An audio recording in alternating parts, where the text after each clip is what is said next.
Hello everyone. आज हमने सोचा वीडियो कुछ थोड़ा इंटरेस्टिंग बनाते हैं, थोड़ा माहौल जमाते हैं। तो हम लोग निकल पड़े चंडीगढ़ में घूमने। पर अब क्योंकि हेल्थ की बात चली है तो वीडियो तो हेल्थ पे ही बनानी है। जब हम यहाँ घूम रहे हैं देख रहे हैं यार बहुत तेज धूप है, स्किन का ख्याल रखना बहुत ज़रूरी है। तो आज बात करेंगे स्किन के बारे में। स्किन से रिलेटेड बहुत सारी प्रॉब्लम्स हैं, जैसे कि tanning, pimples, acne, black heads, dark circles.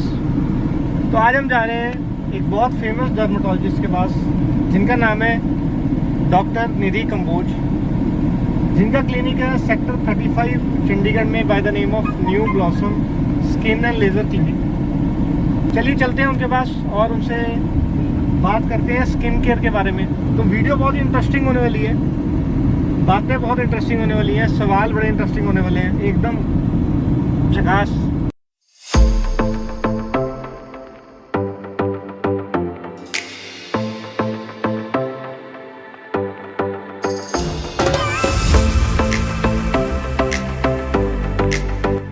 तो हम पहुंच गए हैं सेक्टर 35 चंडीगढ़ में new blossom cosmetic laser clinic पे, जहाँ पे हम लोग मिलने वाले हैं डॉक्टर निधि कंबोज से और उनसे बहुत सारी चीज़ें डिस्कस करने वाले हैं। और आई एम श्योर ये वीडियो बहुत इंटरेस्टिंग होगी। इसमें हम एंटी एजिंग के बारे में डिस्कस करेंगे, लेज़र ट्रीटमेंट के बारे में डिस्कस करेंगे, एक्ने स्किन प्रॉब्लम्स के बारे में डिस्कस करेंगे, इवन टैटू रिमूवल के बारे में, परमानेंट टैटू रिमूवल के बारे में डिस्कस करेंगे। और भी बहुत इंटरेस्टिंग बातें हम लोग करने वाले हैं, तो आओ मेरे साथ।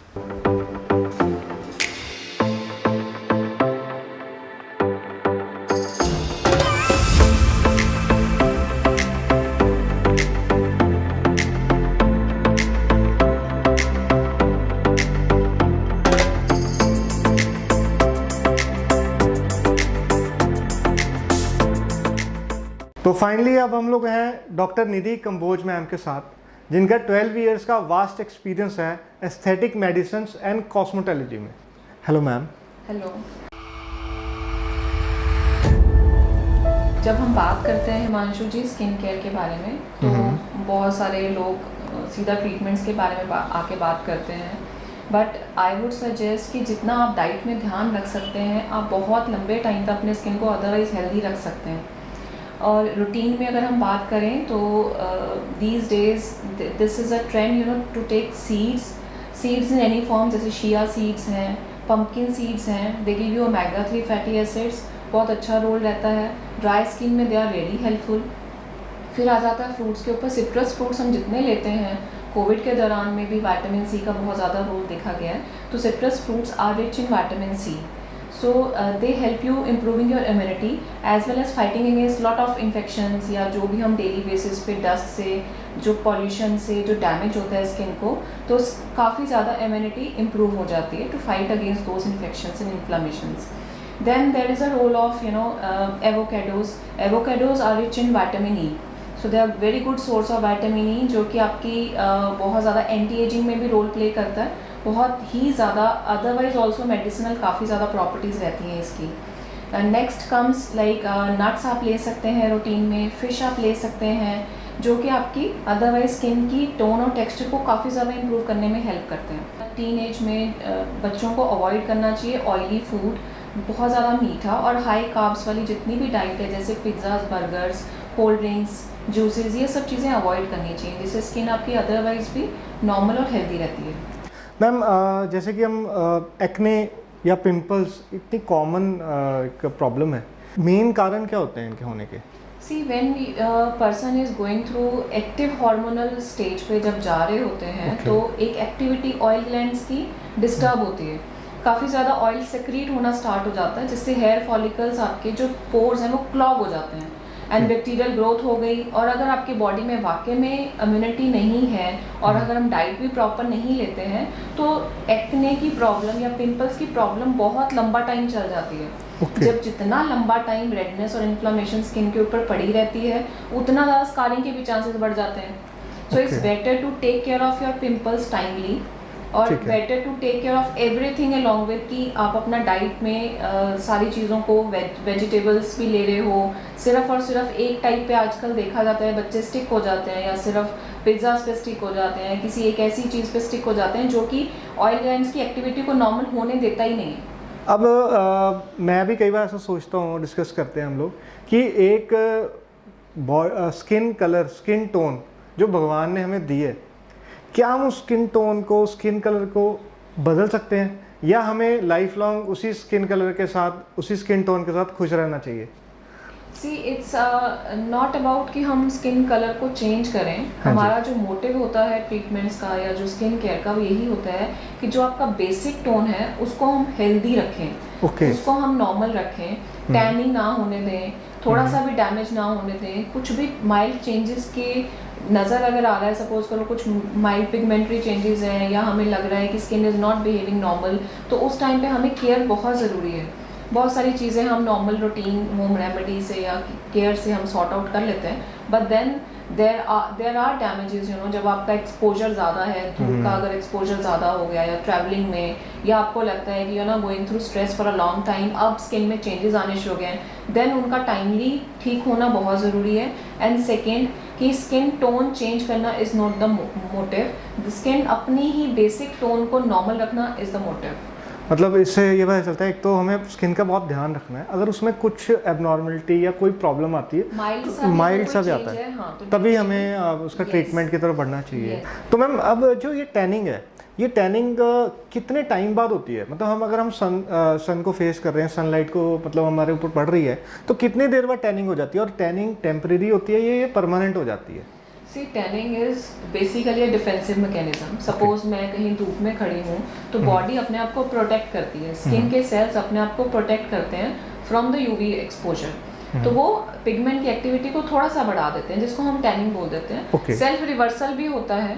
कई बार अगर आप बिल्कुल ही केयर नहीं कर रहे या बहुत लॉन्ग टैनिंग चले जा रहा है तो वो स्टबर्न हो जाता है, फिर वो that converts into lot of other pigmentary changes. So tanning has to be, otherwise it is temporary, and if it is not, you know, reversing on its own, then थोड़ा सा effort डालना चाहिए to take some treatment to correct it timely. अगर हम laser hair removal की या hair removal की बात करते हैं तो बहुत सारे लोगों के दिमाग में ये डाउट होता है कि लेज़र हेयर रिमूवल जो है, क्या वो सेफ़ है हमारी स्किन के लिए, क्या उससे हमारे को कोई साइड इफ़ेक्ट तो नहीं हो जाएगा, या फिर वो हमें बार बार लेना होगा, कितनी देर के लिए, वो उसका टेन्योर कितना लंबा रहता है? तो इसके बारे में थोड़ा बताइए, क्या लेज़र हेयर रिमूवल एक सही ट्रीटमेंट है?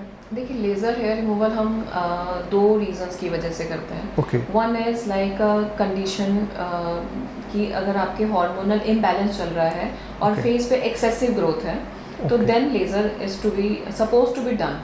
तो आपको बिल्कुल थ्रेडिंग और वैक्सिंग छोड़ के फिर लेज़र हेयर रिमूवल की तरफ आना चाहिए, because that becomes the permanent solution. The other thing is which we do for neat looks, जो हम फुल बॉडी करते हैं to get rid of unwanted hair, because हम वैक्सिंग नहीं करवाना चाहते, सो दैट्स एक entire different protocol. Will talk here about is like the excessive growth on face, जो कि यू नो लाइफस्टाइल की वजह से या पीसीओडी की वजह से एक आप अनवांटेड ग्रोथ देखते हो जॉ लाइन के ऊपर, स्पेशली फीमेल्स में, सीवियर केसेस में फ्रंट में, बैक में, रेस्ट ऑफ द एरियाज में भी देखी जाती है। तो उसमें laser hair removal is the best solution to it, because आपका एक तो रिवर्सल होता है, हेयर आपके स्केंटी होते जाते हैं, डेंसिटी कम होती जाती है और थिनिंग होती जाती है, and you get rid of waxing and threading as well, so it's beneficial from all the aspects.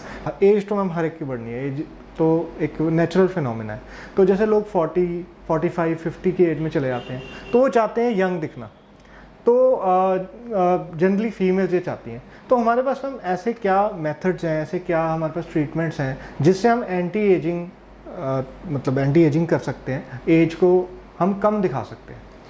पहली बात तो सिर्फ फीमेल्स नहीं है, हर बंदा चाहता है कि वो एजिंग स्लो हो या एंटी एजिंग की तरफ जाएं। हाँ जी। तो it's a choice for everyone these days, everyone thinks like that, हाँ जी। Because people are so aware. But इसमें हम ट्रीटमेंट्स की बात करें तो there are lot of treatment, जैसे हम लोग यहाँ पे नीडलिंग के ट्रीटमेंट्स करते हैं, जो भी ट्रीटमेंट्स आपकी कोलेजन को स्टिमुलेट कर रहा है या कोलेजन की प्रोडक्शन को बढ़ा रहा है, those treatments are really helpful. तो definitely anybody can plan anti aging. ये वाला प्रोटोकॉल है जो कि विदाउट एनी साइड इफेक्ट्स, कोई इस तरह की कॉम्प्लिकेशंस नहीं होती है, but continuous effort has to be put to reach to some appropriate level.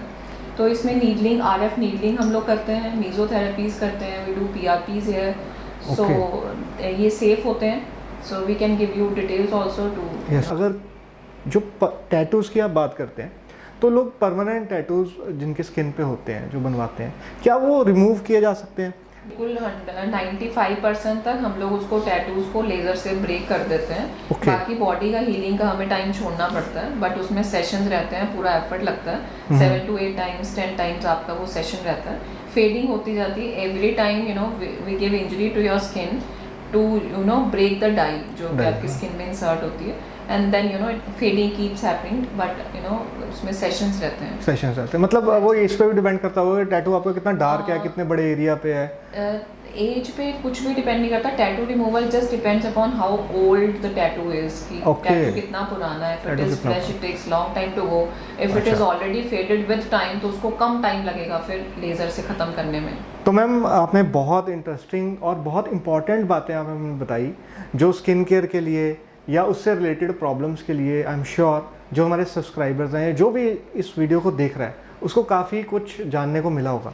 तो thank you very much ma'am. तो ये थे डॉक्टर निधि कंबोज, जो सेक्टर 35 में इनका क्लिनिक है by the name of new blossom skin and laser clinic.